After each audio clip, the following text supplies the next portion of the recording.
어린이 보호구역에서 부주의로 교통사고를 낸 운전자의 처벌을 강화한 이른바 민식이법 시행 이후 처음 구속된 30대 남성이 재판에 넘겨졌습니다. 인천지검 부천지청 형사 1부는 최근 특정범죄 가중처벌법상 어린이 보호구역 치상 혐의로 39세 남성 A씨를 구속기소했다고 9일 밝혔습니다.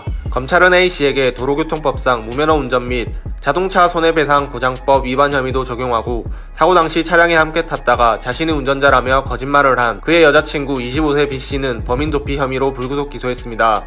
A씨는 올해 4월 6일 오후 7시 6분쯤 경기도 김포시 한 초등학교 인근 스쿨존에서 승용차를 몰다가 횡단보도를 건너던 7살 남자아이를 치어 다치게 한 혐의를 받고 있습니다. 차량에 치인 아이는 보행신호가 끝난 뒤 떨어진 물건을 줍기 위해 횡단보도로 돌아가다 사고를 난 것으로 밝혀졌는데요. 골절 부위가 없는 가벼운 찰가상 정도의 부상을 입었다고 전해졌습니다. 이 사건과 별개로 운전자분들은 기억하실 겁니다. 지난 5월 전북 전주시에서 불법 유턴을 하던 SUV에 치여 사망한 2살 어린이도 있었는데요. 해당 운전자에게도 구속영장을 청구했으나 기각되었습니다. 또 지난 6월 경주 스쿨존에서 고의로 9살 남자아이를 들이받은 40대 여성 운전자 역시 구속영장이 기각된 바 있습니다. 세 자녀의 어머니이고 조사에 성실히 임했다는 점을 감안하여 법원은 영장을 기각했다고 밝혔습니다.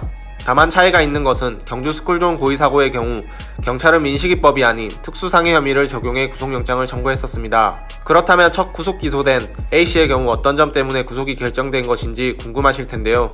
A씨는 당시 음주운전으로 면허가 정지된 상태에서 차량을 몰았고 차량 보험에도 가입되어 있지 않았습니다.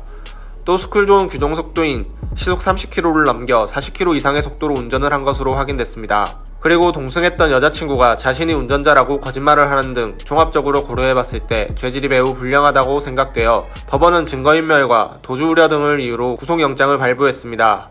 이번 사건은 인천지법 부천지원에서 이달 12일 첫 재판이 열릴 예정입니다.